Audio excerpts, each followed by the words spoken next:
Okay, today we're going to do a math lesson on fractions. And first, what is a fraction? A fraction shows an equal part of a whole. So you have a whole item. It is broken equally, not just broken up. It has to be equal parts. And then based off of what is being asked or what is being shown, you have a fraction. So I have an anchor chart here, and let me show it to you. So this anchor chart is on fractions and it gives you the basic knowledge about fractions. So the first thing is the definition. A fraction shows equal parts of a whole. So what we have here is a fraction. It has 3/4 or 3/4, and the top number is the numerator. The numerator is the number of parts counted or separated. And it says counted or separated because when we look at ways to represent a fraction, you'll be able to see, like when we do parts of a set, you'll see what I mean by like separated. And then the bottom number is the denominator.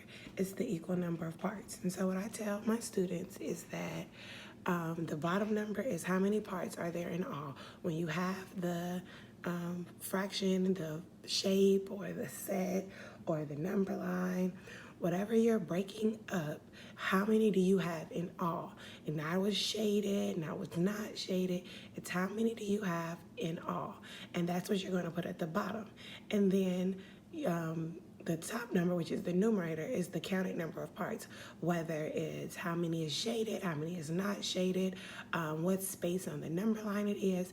That is the number that is the numerator.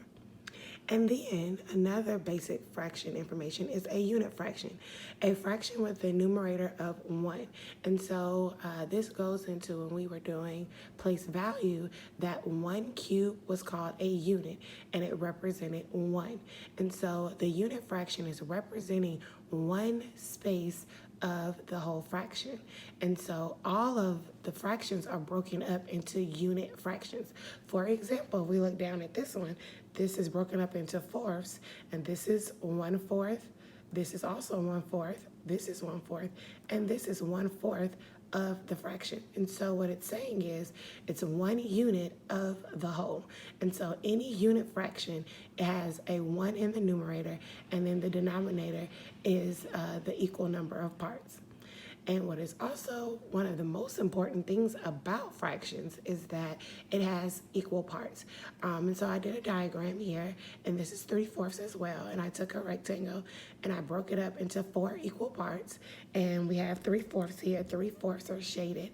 And then I took another rectangle, but it is not broken up. You see that this is way smaller than this one.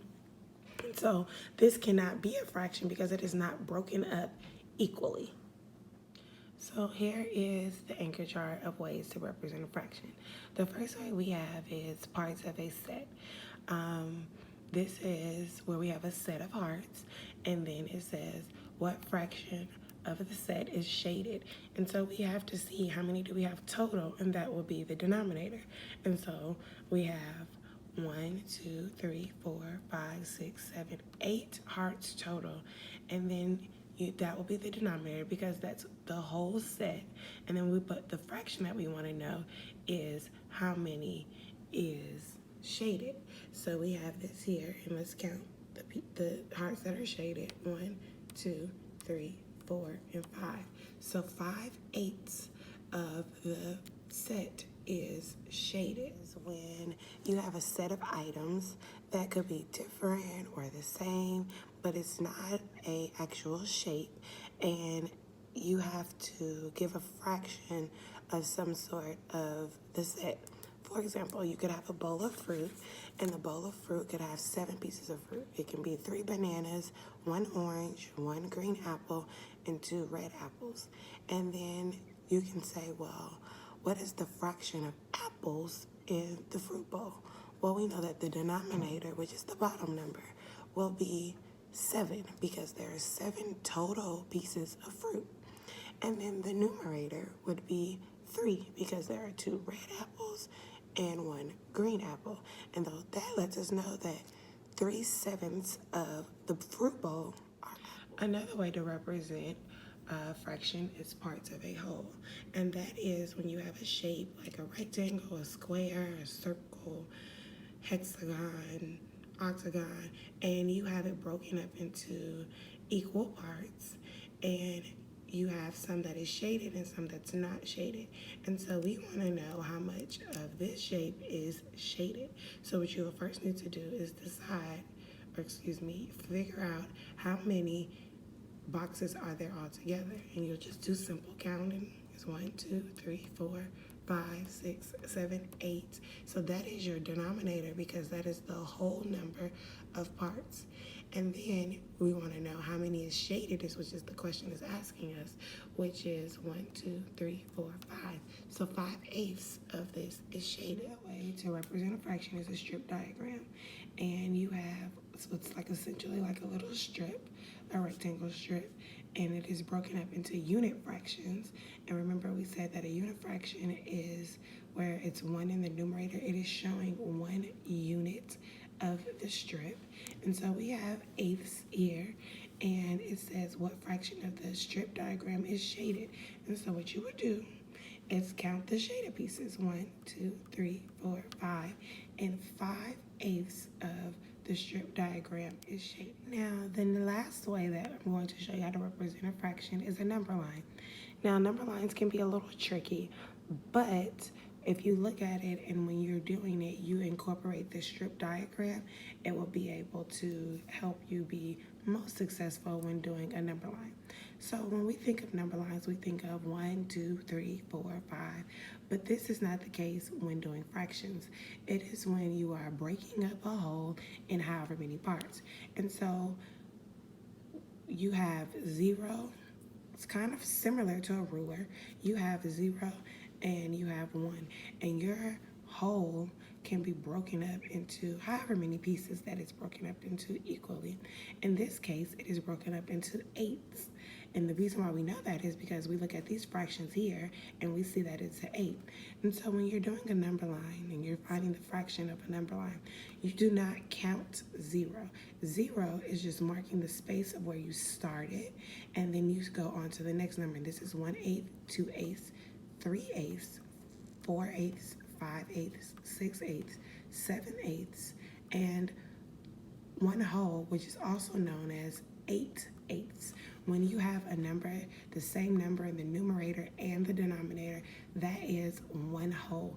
That means the whole is represented, even though it was broken up into however many places, it is represented as a whole. And so the best way to do a number line is to look at a strip diagram. So you can see that from 0 to 1/8 is the 1/8. From this 1/8 to the 2/8 is also a unit fraction. And so you can see this number here represents the space that is before it. This fraction here represents the space that is before it. And so we want to know what is the fraction j on the number line. And so what you can do is you'll be able to say, okay, I do not count the 0. And so 1/8, 2/8, 3/8, 4/8, 5/8. So j represents 5/8 on my number line. So now we're going to do a little practice with fractions. And so I have a worksheet that I'm going to actually do with you. And so you can see how it is that we identify fractions. So here we have a sheet that says understand fractions. Fractions can show parts of a whole, a set on or a line. Study the examples below. So here we have part of a whole, and we talked about this one. And this square is broken up into 4 equal parts, which will be our denominator because that is the total number of parts. And then the part that is shaded or colored is 3. There are 1, 2, 3. And so that right there is the fraction. We have 3/4 of this whole shape is shaded. Then we have part of a set. And so we have a set of strawberries here. And then you have to see how many strawberries are there all together. There are 4 strawberries all together. So we have a 4 in the denominator space because that is the total number of objects. And then there are 3 strawberries that are colored. And so in a set, objects do not have to be the same shape or size. And so like I was mentioning about the fruit, they can be different. In this case, they're all strawberries. But in the example of the fruit bowl, they were all different shapes. All different items. Part of a number line. And so we're trying to see the numbers between 0 and 1. And so this is broken up into 4s. And so we have 0 over 4, which is just the same as 0. And then 1/4, 2/4, 3/4, and 4/4. 0 is the mark from, there are 3 marks from 0. That is 1, 2, 3. We do not count the 0. You never, ever count the 0. The 0 is just there to help you mark the space, but you do not ever count the 0. And then there are 4 total marks. And so like we look here, it's 1, 2, 3, 4. And so 3/4 is where the line is on the number line. All right, so we're gonna do some practice here. It says write a fraction for the color part of the whole set. So we have this here. So the first thing that you need to do is you need to decide how many are total. 1, 2, 3, 4, 5, 6, 7, 8. So there are 8 total parts. And then we want to know how many are colored. So you just count the color parts. 1, 2, 3, 4, 5. So 5/8 of this is shaded. Then we have, it looks like some oranges. And so same thing, count the total number. 1, 2, 3, 4, 5, 6. And so 6 is our denominator because that is the total number of oranges we have. And then it wants to know how many are colored. 1, 2, 3, 4, 5. And so on. So we go 1, 2, 3, 4, 5, 6, 7, 8, 9, 10. And how many are shaded? 1, 2, 3, 4, 5, 6, 7. And so we have here where it is 12 flowers and 7 of them are shaded. And so we have 7/12. Then here we have the circle. There are 3 total parts. 2 of them are shaded, and we have 2/3. This here we have 8 balloons, and 3 of them are colored. And so we have 3/8 of the balloons are colored. Now we're going to do write a fraction to indicate where the red dot is on each number line. So this is a little bit trickier than looking at the sets. And so remember, we do not count the 0. We start immediately here, and then you go on until you get to the 1, so you can first see what your denominator is going to be. So skipping the 0, 1, 2, 3, 4, 5. So I know that my fraction is going to be in fifths.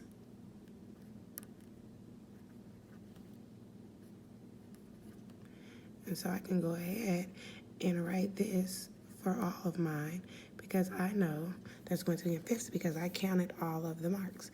And so then now I just count. This is the first mark, so it's 1/5. This is the second, so it's 2/5. This is the third, 3/5.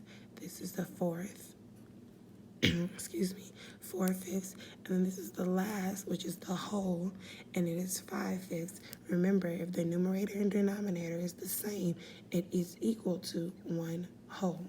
And so the red dot is on the 2/5 mark. And so I will write my fraction here, 2/5. Now, moving on to this one, I skip over the 0, and I go on and count the marks all the way until I get to the 1. 1, 2, 3, 4, 5, 6, 7, 8, 9. So I know that this is broken up into ninths, and so I would just go ahead and write this here because I know that this is broken up into ninths. And I would just count the marks here. 1, 1, 2, 3, 4, 5, 6, 7, 8, 9. And so the red dot is on 5/9, and that is my fraction for this fraction shown on a number line. And now we have this one. This one is even longer, and I am going to skip the 0. 1, 2, 3, 4, 5, 6, 7, 8, 9, 10, 11, 12. So this is broken up into 12s. And so